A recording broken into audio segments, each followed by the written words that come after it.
Mae safonau'r Gymraeg wedi bod yn gatalydd i ni yma yn Llywodraeth Cymru i ystyried ein gwasanaethau i gwsmeriad ar draws y sefydliad.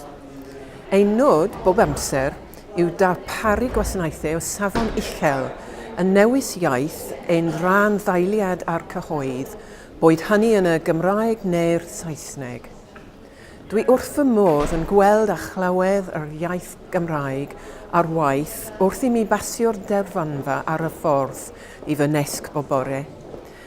Ar ein taith i weld miliwn o siaradwyr Cymraeg erbyn 2050, dwi'n falch o weld yr iaith yn cael ei hyrwyddo i ymwelwyr o bob cwr o'r byd sy'n dod i'n swyddfa ni am harc a theis.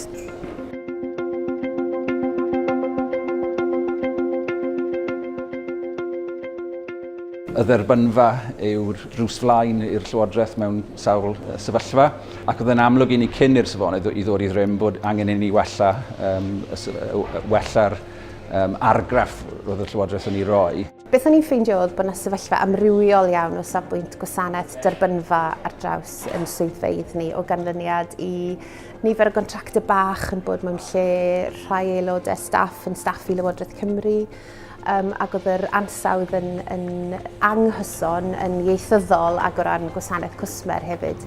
Felly oedd dyfodiad y safonau yn gyfle i ail edrych ar y sefyllfa ac i wneud yn siŵr bod yna gwasanaeth cyson yn ieithyddol ac o ran gwasanaeth cwsmer safonol ar draws yr swyddfeydd.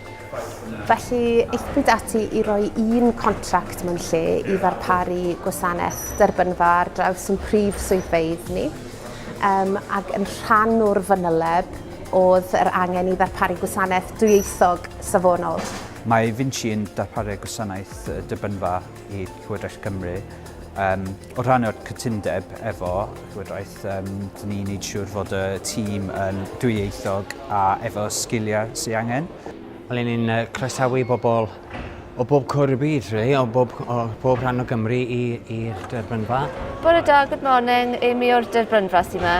Fi yw'r pwynt cyswllt cynta. Fi'n ateb y ffôn dwyieithog yn Cymraeg a Saesneg.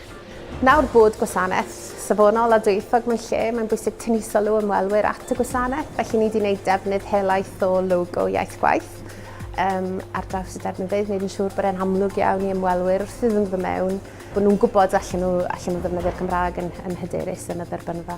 Un o'r pethau mwyaf pwysig wrth gwrs yw sicrhau bod pawb sy'n ymwneud â'r Llywodraeth yn cael gwasanaeth dwyieithog, ac mae'n beth pwysig yn enwedig i sicrhau fod y derbynfeydd yn rhoi'r ddelwedd cywir i bobl wrth iddyn nhw gyrraedd. O safbwynt arfer dda, a beth falle sefydliadau eraill falle gymryd o'r astudiaeth yma yw'r ffaith bod modd edrych ar ddatrysiadau eraill i gydymffurfio, lle mae yna her falle, a mae contractio trydydd parti i ddarparu'r gwasanaeth yna yn un o'r datrysiadau posib.